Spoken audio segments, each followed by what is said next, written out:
Let's face it, shark attacks are riveting.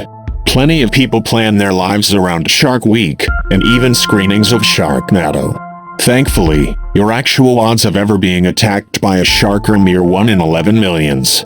That is, roughly, the same as your odds of winning an Oscar, and slightly lower than your odds of being elected president. Which makes shark attack survivor, Mike Coots, both incredibly unlucky and lucky.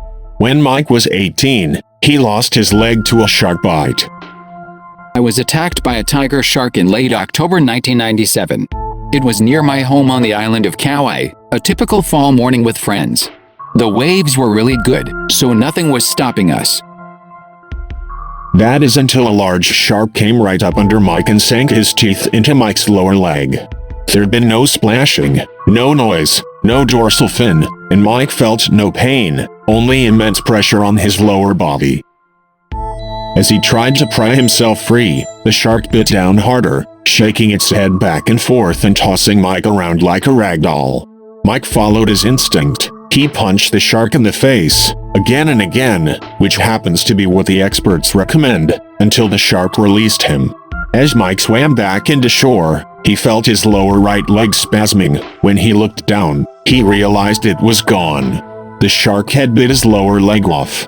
Mike's friends rushed to his aid, and one of them fashioned a tourniquet out of the leash from his board. The doctors later told Mike that's probably what kept him alive during the drive to the hospital. It was another day before the fog lifted, at which point Mike opened his eyes and realized he was in the hospital, a below-the-knee amputee. For the next few bedridden weeks, Mike spent time with his family, researched prosthetics, and considered the future. As soon as Mike was given the okay by his doctors, he did what many of us might consider unthinkable. He started riding the waves again. In fact, his first time back was near the side of his attack.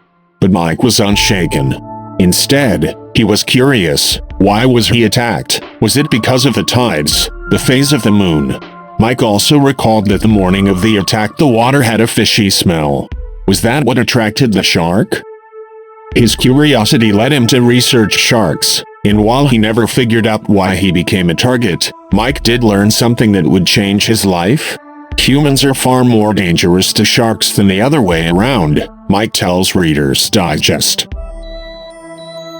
I watched a documentary called Shark Water, and I learned about the demand for shark fin soup and the fact that 70 million sharks a year are killed for their fins alone. His unique situation as a shark survivor empowered him to give sharks a voice, Mike says. He began working with the Hawaii state legislature to help pass a ban on shark-derived products. I partnered with other like-minded shark attack survivors and marine biologists, and we headed to Washington to urge senators to create a nationwide bill protecting sharks. I was also fortunate to speak to United Nations about the importance of shark sanctuaries. After the attack, Mike also discovered how much he loved photography, and it has become his profession. He also likes using his photos to spread the message about what is happening to sharks and why it matters. Sharks have survived mass extinction when everything else on Earth was wiped away. They're here on Earth for a very important reason, holding together the web of biodiversity, and without them, our seas cannot survive. Through social media, Mike found a platform to tell his stories, including debunking the myth that all sharks are mindless killers. What is your opinion about this story? Do you like sharks? Do you know familiar stories? If you liked this video, please press like button and subscribe. See you at next real life story.